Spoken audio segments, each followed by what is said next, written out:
Mes beaux-parents m'ont banni de leur fête d'anniversaire, alors j'ai annulé ce qui allait le plus leur manquer. Ma coupe de champagne tremblait dans ma main alors que je me tenais dans le salon de mes beaux-parents, les regardant planifier la croisière d'anniversaire de leurs rêves. Les brochures couvraient la table basse, ce voyage en Méditerranée dont ils parlaient depuis 20 ans, enfin à leur portée. La suite de luxe à un balcon privé, disait ma belle-mère, Patricia, à sa fille, Rebecca, avec enthousiasme. Tu imagines regarder le coucher de soleil sur Santorin avec toute la famille? En parlant de famille, mon beau-père, Georges, s'est tourné vers moi avec ce sourire que j'avais appris à reconnaître, celui qui annonçait que quelque chose de désagréable se préparait. Victoria, nous devons discuter des arrangements pour la croisière. J'ai posé ma coupe avec précaution. Après 8 ans de mariage avec leur fils, Daniel, je connaissais ce ton. Qu'y a-t-il à propos de ça? Eh bien, a poursuivi Patricia sans heurts, comme s'ils avaient répété. Ce sont nos 40 ans de mariage, une étape importante, et nous avons décidé que ce serait réservé à la famille. Je comprends, ai-je dit. Daniel et moi. Non, ma chérie, a interrompu Georges. Tu ne comprends pas. Juste la famille, ça veut dire la famille par le sang. Pas les étrangers. Le mot m'a frappé comme une gifle. Étrangère. Après 8 ans de mariage, 2 fausses couches qu'ils n'ont jamais reconnues et d'innombrables dîners de famille où j'avais été traitée comme la bonne. Je vois, ai-je réussi à dire. Donc, Daniel y va, mais je reste à la maison. Ne sois pas dramatique, est intervenue Rebecca, examinant sa manucure. Ce n'est pas personnel.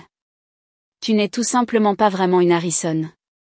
Daniel est entré de la cuisine juste à temps pour entendre les mots de sa sœur. Qu'est-ce qui se passe? Nous expliquons à Victoria pour la croisière, a dit Patricia doucement. Comment c'est juste pour la famille? J'ai regardé le visage de mon mari, attendant qu'il me défende. Au lieu de cela, il a haussé les épaules. C'est leur anniversaire, Vic. C'est leur choix. Leur choix. Comme si j'étais une simple invitée à un mariage, pas sa femme. Bien sûr, ai-je dit, surprise de la fermeté de ma voix. Leur célébration, leurs règles. Georges a semblé satisfait, comme si j'avais enfin appris ma place. Je savais que tu comprendrais. De plus, il faut bien que quelqu'un s'occupe de la maison pendant notre absence. Ça ne te dérangerait pas, n'est-ce pas?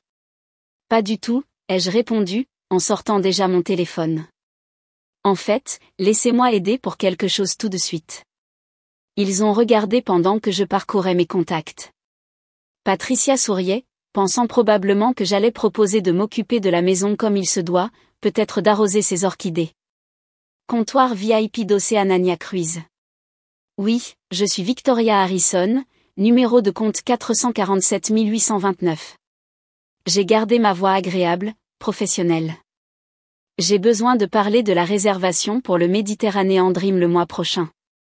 Georges a froncé les sourcils. Qu'est-ce que tu fais? J'ai levé un doigt. Oui, c'est exact. La réservation pour 8 personnes. Celle avec l'acompte de 25 000 $. J'aimerais l'annuler, s'il vous plaît. La pièce est devenue silencieuse, à l'exception de la voix de la représentante du service client confirmant l'annulation. Quoi? La voix de Patricia est sortie comme un cri aigu. Tu ne peux pas, en fait, si, je peux, ai-je dit, toujours au téléphone. Oui, s'il vous plaît, procédez à l'annulation complète. Crédit à rembourser sur la carte enregistrée. Parfait. Merci beaucoup. J'ai raccroché et j'ai souri à leur visage choqué. C'était notre croisière, a rugi Georges, son visage prenant une teinte rouge alarmante. Non, ai-je corrigé. C'était ma croisière, payée avec la carte de crédit de ma prime de fin d'année de mon agence de marketing. Vous savez, ce travail que vous qualifiez toujours de jouer sur l'ordinateur? Mais nous avions tout prévu, a balbutié Patricia. Toute la famille y allait. Toute la famille sauf une étrangère, lui ai-je rappelé. Alors maintenant, toute la famille peut rester à la maison ensemble. Ne sera-ce pas agréable? Rebecca a bondi. C'est insensé. Daniel, contrôle ta femme. Daniel était figé, sa bouche s'ouvrant et se fermant comme un poisson. Vic, tu as payé la croisière? Chaque centime, ai-je confirmé. Vous pensiez que vos parents avaient soudainement 25 000 $ qui traînaient? Ton père est à la retraite depuis 5 ans et ta mère dépense sa pension sur le téléachat. Je l'ai réservé il y a 6 mois comme cadeau d'anniversaire. Surprise. Espèce de petite garce rancunière. A commencé Georges. Attention, ai-je prévenu. Les étrangères rancunières pourraient aussi mentionner la réunion de famille à Las Vegas que j'ai payée. Ou le mariage de Rebecca à Cabo. Ou l'acompte sur la maison de la sœur de Daniel, Amy. Tu n'as pas payé la maison d'Amy, a protesté faiblement Patricia. Demandez à Amy, ai-je suggéré. Demandez-lui d'où viennent les mystérieux 50 000 $ d'économie. Et pendant que vous y êtes, demandez-lui pourquoi elle en avait besoin. Quelque chose à voir avec des dettes de carte de crédit pour financer l'entreprise ratée de son mari. Daniel s'est affaissé sur le canapé. Combien as-tu dépensé pour ma famille au fil des ans? J'ai fait semblant de réfléchir. Entre les vacances, les urgences, les prêts jamais remboursés, les cadeaux pour des événements où j'étais à peine la bienvenue, environ 200 000 $. Le halètement collectif fut satisfaisant. Mais tu n'as jamais rien dit, a murmuré Rebecca. Parce que je pensais que c'est ce que la famille faisait, ai-je dit. Stupide que je suis.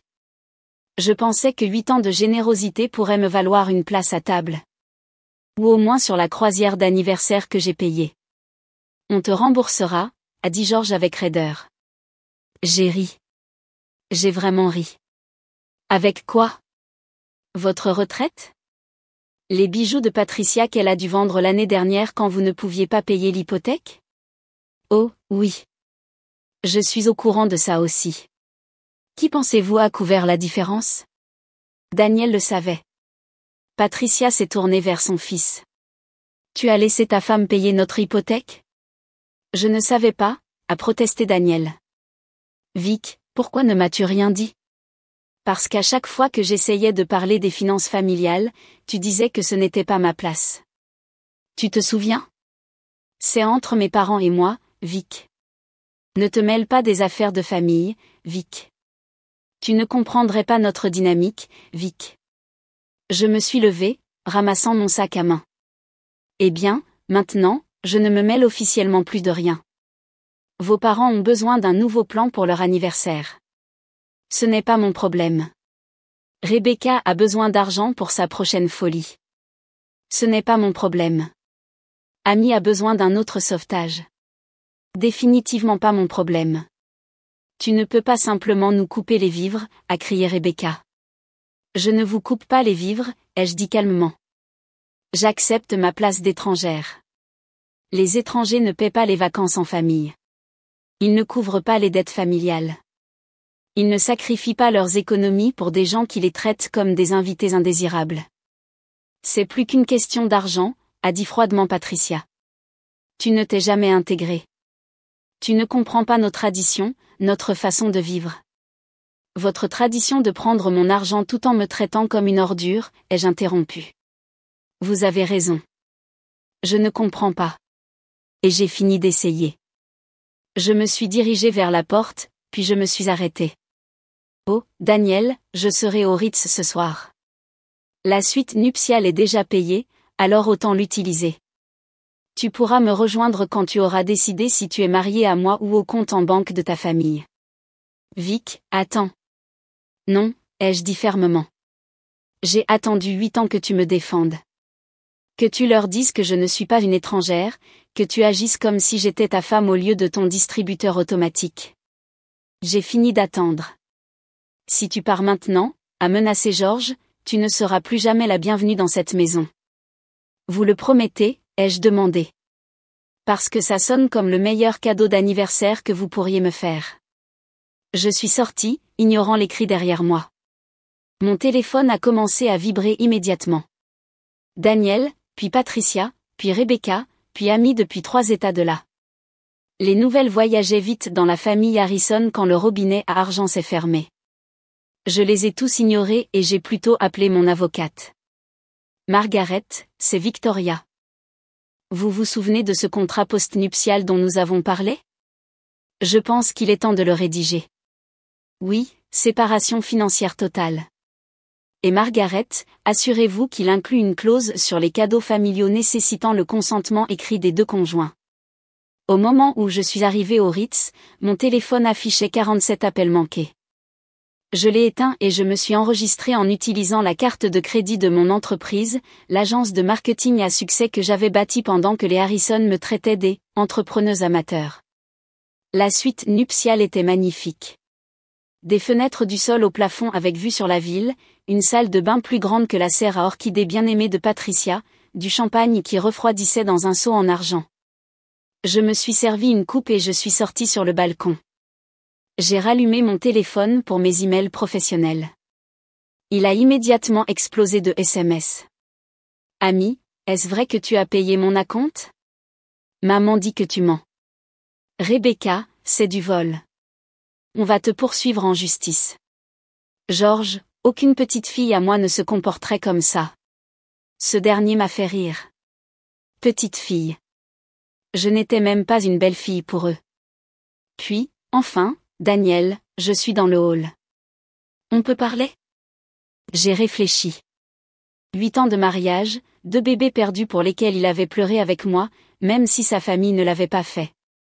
L'homme qui avait promis de m'aimer et de me chérir, mais qui avait oublié la partie « renoncer à tous les autres », quand « les autres » signifiait sa famille.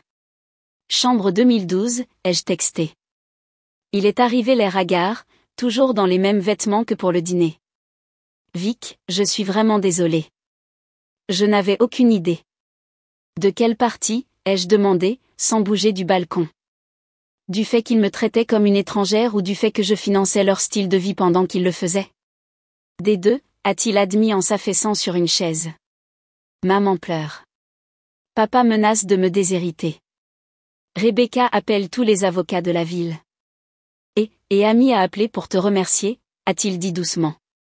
Elle porte cette culpabilité depuis 2 ans, pensant que maman et papa avaient sacrifié leurs économies pour elle. Elle n'avait aucune idée que c'était toi. Au moins, quelqu'un apprécie. J'apprécie, a dit Daniel. C'est juste que, je ne l'ai jamais vu. Ce sont mes parents.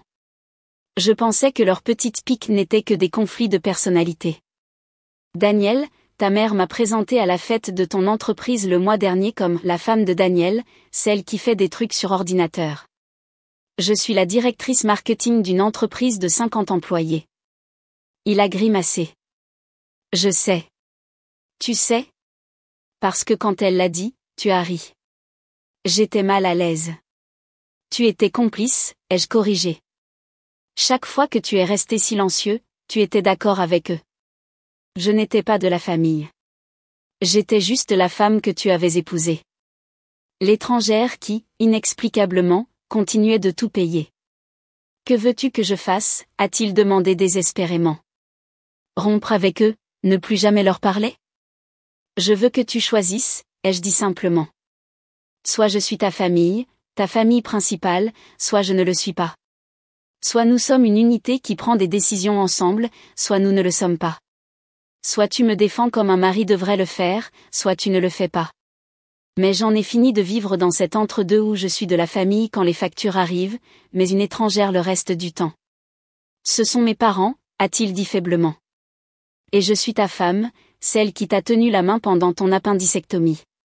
Celle qui t'a soutenu quand tu as changé de carrière. Celle qui a payé la croisière de rêve de tes parents alors qu'ils me traitaient d'étrangère. Daniel est resté silencieux un long moment. Puis, je peux voir les reçus? Quoi? Les reçus de tout ce que tu as payé. Je veux les voir. J'ai sorti mon téléphone et j'ai ouvert le dossier que j'avais gardé, car bien sûr que je gardais des registres. Je suis une femme d'affaires, après tout. Je le lui ai tendu et j'ai regardé son visage blêmir pendant qu'il faisait défiler. 213 000 $, a-t-il murmuré. En 8 ans. Plus la croisière qu'ils viennent de perdre. Ils m'ont dit qu'ils allaient mieux financièrement. Ils ont dit que les investissements de papa avaient porté leurs fruits. Il m'a regardé, pour la première fois depuis des années, j'ai vu qu'il me voyait vraiment. Tu n'as jamais rien dit. J'ai essayé. Tu n'as pas voulu entendre. Non, a-t-il admis. Je n'ai pas voulu. Nous sommes restés assis en silence.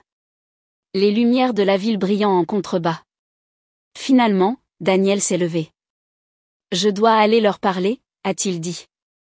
Mon cœur s'est serré. Bien sûr, de retour chez papa et maman.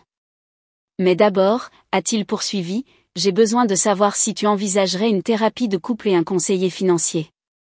Et peut-être un thérapeute juste pour moi, pour comprendre pourquoi j'ai été un idiot aussi aveugle. J'ai cligné des yeux. Quoi? Tu as raison sur tout. J'ai été un mari terrible. J'ai laissé qu'on te traite comme une étrangère alors que tu étais la seule à vraiment agir comme de la famille. La vraie famille ne compte pas les points ni n'exige de gratitude. Elle aide simplement, comme tu l'as fait. Daniel, je vais leur dire ça. Et jusqu'à ce qu'ils s'excusent, vraiment s'excusent, pas seulement parce qu'ils veulent ton argent, ils ne nous verront ni l'un ni l'autre. Et s'ils ne peuvent pas t'accepter comme de la famille, alors je suppose que je serai un étranger aussi. Je l'ai fixé. Tu ferais ça? J'aurais dû le faire il y a 8 ans, a-t-il dit. La question est, me donneras-tu une chance de le faire maintenant? J'y ai réfléchi. 8 ans de frustration et de douleur, mais aussi 8 ans d'amour, de rire, de rêves partagés. L'homme qui m'avait aidé à surmonter les fausses couches, qui avait célébré mes succès professionnels, qui m'avait fait rire même dans mes pires jours. Thérapie, ai-je finalement dit. Et un contrat postnuptial.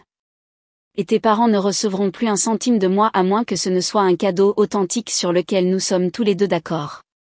Marché conclu, a-t-il dit immédiatement. Puis-je rester ce soir ou devrais-je prendre ma propre chambre? J'ai servi une deuxième coupe de champagne et la lui ai tendue. Reste. Mais d'abord, tu appelles tes parents. Sur haut-parleur. Il a grimacé mais a sorti son téléphone. Georges a répondu à la première sonnerie. Daniel, tu l'as fait revenir à la raison? Nous devons réserver à nouveau cette croisière avant. Papa, a interrompu Daniel. Il faut que tu écoutes très attentivement. Victoria est ma femme, ma famille. Si vous ne pouvez pas la traiter avec le respect qu'elle mérite, le respect qu'elle a plus que mérité, alors vous ne nous verrez ni l'un ni l'autre. Le silence fut assourdissant. Tu l'as choisie elle plutôt que nous, la voix de Patricia a crié en arrière-plan. Je choisis mon mariage, a corrigé Daniel. Comme j'aurais dû le faire depuis le début. Victoria a été plus une famille pour vous que moi. C'est elle qui a fait en sorte que vous gardiez votre maison, papa. C'est elle qui a sauvé Amy de la faillite, maman. Et vous l'avez traitée d'étrangère. Cet argent était à toi, a protesté Georges. Non, papa. Ce n'était pas le cas. Je gagne bien ma vie, mais pas autant. Chaque cadeau de notre part, c'était Victoria. Chaque vacances, Victoria. Chaque sauvetage, Victoria. Et vous n'avez même pas pu l'inclure dans votre croisière d'anniversaire. On la remboursera, a dit faiblement Patricia. Je ne veux pas de votre argent, ai-je crié dans le vide. Je veux des excuses, des vraies. Et je veux être traitée pour ce que je suis, la femme de votre fils, votre belle-fille, de la famille. Sinon quoi? Sinon rien, dis-je simplement. Daniel et moi vivrons nos vies, et vous vivrez les vôtres, séparément. C'est votre choix. J'ai hoché la tête à Daniel, qui a mis fin à l'appel. C'était terrifiant, a-t-il dit.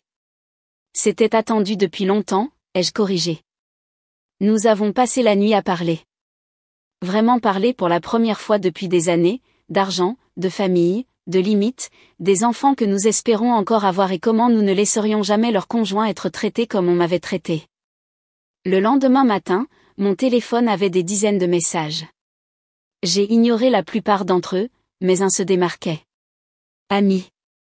Victoria, je voulais juste te remercier, pas seulement pour l'argent, mais pour leur avoir enfin tenu tête.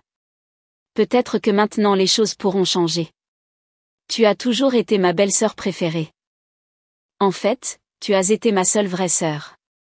J'ai souri et je l'ai montré à Daniel. Elle a raison, a-t-il dit. Tu as été la meilleure partie de cette famille. Je suis désolé qu'il ait fallu perdre une croisière pour que je défende ça. Mieux vaut tard que jamais, ai-je dit. Alors, et maintenant, a-t-il demandé. On attend qu'il s'excuse? On vit nos vies, ai-je dit. Ensemble, en famille. Et s'ils veulent en faire partie, ils connaissent le prix d'entrée. Le respect. C'est beaucoup moins cher qu'une croisière, ai-je fait remarquer. 3 semaines plus tard, Patricia a appelé, non pas pour s'excuser, mais pour se plaindre que son hypothèque était due et que son aide habituelle n'était pas disponible. Je suis désolée d'entendre ça, ai-je dit gentiment. Avez-vous envisagé un conseiller financier? J'ai entendu dire qu'ils sont très utiles pour les étrangers. Elle m'a raccroché au nez. Mais 2 mois plus tard, un autre appel est arrivé. George, l'air plus vieux et fatigué. Victoria, nous te devons des excuses. Des vraies. Pourrions-nous vous emmener, toi et Daniel, dîner? C'est nous qui payons. Et je veux dire, c'est vraiment nous qui payons, pas toi. C'était un début. Pas une fin de conte de fées où tout le monde devient soudainement parfait, mais un début. Et pour la première fois en 8 ans, je ne payais pas pour ça. La croisière, je l'ai réservée 6 mois plus tard, pour Daniel et moi. Une deuxième lune de miel où j'étais vraiment désirée, vraiment la bienvenue, vraiment de la famille. Nous avons envoyé au Harrison une carte postale de Santorin. On aurait aimé que vous soyez là, disait-elle. Mais seulement si vous le pensez vraiment. Parce que c'est ce que la famille fait. Elle le pense vraiment. Et après 8 ans à le penser seule, j'avais enfin un partenaire qui le pensait aussi. La vue depuis notre balcon privé était spectaculaire, mais pas aussi spectaculaire que d'entendre Daniel dire au couple de la table voisine, « Voici ma femme, Victoria. » C'est la meilleure chose qui soit arrivée à notre famille. Notre famille. 2 mots qui ont fait qu'une croisière à 25 000 $ valait chaque centime, même si j'étais la seule à la payer. Cette fois, par choix.